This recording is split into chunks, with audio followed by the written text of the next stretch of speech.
আসসালামু আলাইকুম। সবাই ভালো আছেন? আজকের বিষয় হচ্ছে ওয়ারিশ সূত্রে প্রাপ্ত সম্পত্তি কীভাবে নামজারি করবেন। তো আমরা যখন ওয়ারিশ সূত্রে প্রাপ্ত হয়ে উক্ত সম্পত্তির নামজারি করার জন্য করণীয় কী কী বিষয় বা কী কী করতে হবে, তো উক্ত বিষয় সম্পর্কে আমাদের প্রথমে জানতে হবে আমরা কখন ওয়ারিশ হই। আমার বাবা মারা যাওয়ার পরে আমি ওয়ারিশ হব, আমার মা মারা যাওয়ার পরে আমি ওয়ারিশ হব।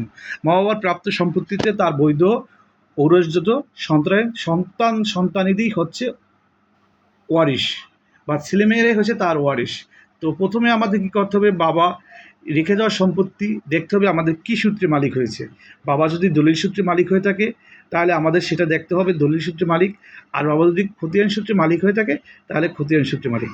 দুইটাভাবে মালিকানা হতে পারে, খতিয়ান সূত্রে মালিক এবং দলিল সূত্রে মালিক, মানে ক্রয় সূত্রে মালিক, দান সূত্রে মালিক, হেবা সূত্রে মালিক, বা কোনো ডিক্লারেশন হিসেবে সে মালিক হয়ে থাকে।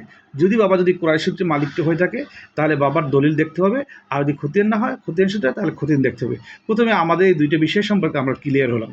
তো প্রথমে যদি নামজারি করতে চান তাহলে আপনি ধরে নিলাম যে আপনার বাবা দলিল সূত্রে মালিক।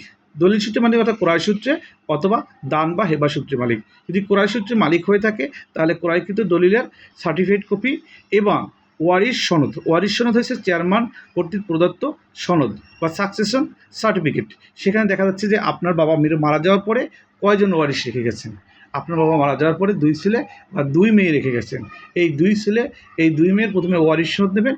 ওয়ারিশ সনদ নিয়ে পরবর্তীতে এই সম্পত্তি আপনি মিউটেশনের জন্য আপনি মিউটেশন ফর্ম পূরণ করতে হবে। মিউটেশন ফর্ম কোথায় পূরণ করতে হয় সে বিষয়ে আমার অন্য একটা ভিডিও আছে, সেখানে দেখে নেবেন। প্রথমে আমরা এই মিউটেশন ফর্ম পূরণ করে আমরা এই সম্পত্তিটা আমাদের নিজেদের নামে নামজারি করতে হবে। আর যদি আপনাদের সম্পত্তি যদি খতিয়ান সূত্রে হয়ে থাকে, তো খতিয়ান সূত্রে হলে এই সম্পত্তি